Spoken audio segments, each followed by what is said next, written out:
संतोष ने कुछ समय पहले ही अपने बेटे की शादी सलोनी से की थी, जिसका रंग भले ही काला था, लेकिन स्वभाव से वो बहुत ही गुणी और संस्कारी थी।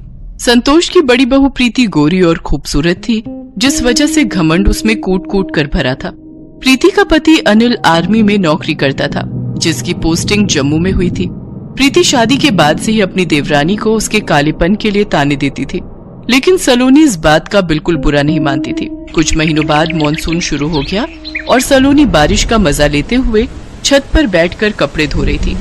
अरे वाह, बारिश के पानी से कपड़े भी धुल गए और टंकी का पानी ज्यादा खर्च भी नहीं हुआ। अब सूखा बाद में दूंगी। अरे आप यहाँ क्या कर रहे हैं जी? आप भीग जाएंगे।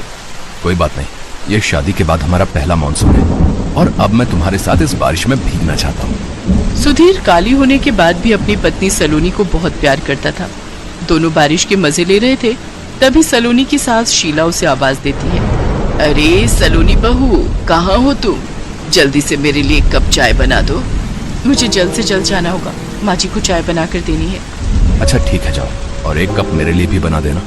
ठीक है जी। सासू माँ, आपने मुझे बुलाया? अरे कपड़े धो रही थी या मटर गश्ती करने छत पर गई थी? जा जल्दी से रसोई में जाकर मेरे लिए चाय चढ़ा दे, और हाँ, पहले ये कपड़े बदल ले, कहीं सारी रसोई गीली कर दे।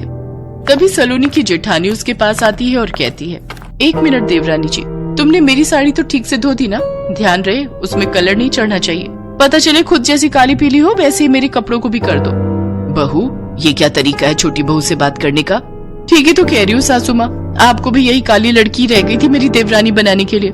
पता है मेरे सब रिश्तेदार मुझ पर कितना हंसते हैं। दीदी, काला होना कोई पाप है क्या?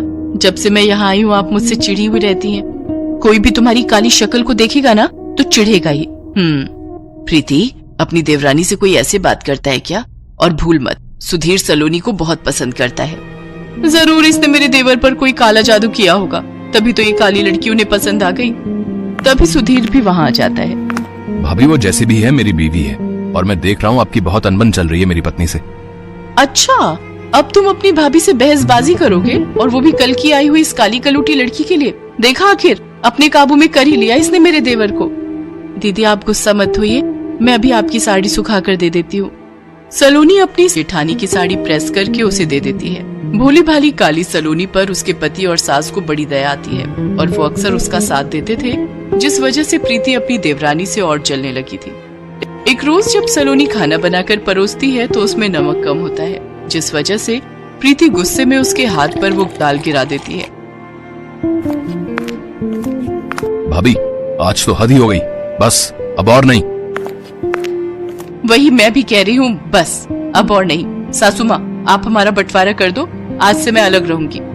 ठीक है, आप बंटवारा चाहती हो ना, तो आज से हम अलग अलग रहेंगे।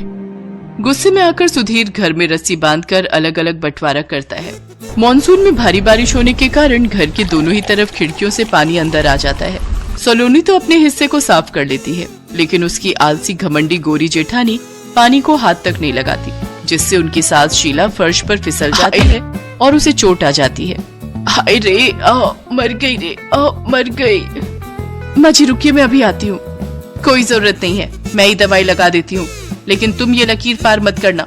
और सासू माँ, आपसे एक जगह चैन से बैठा नहीं जाता, मेरा काम और बढ़ा दिया। गिरी भी तो तेरी वजह से हूँ।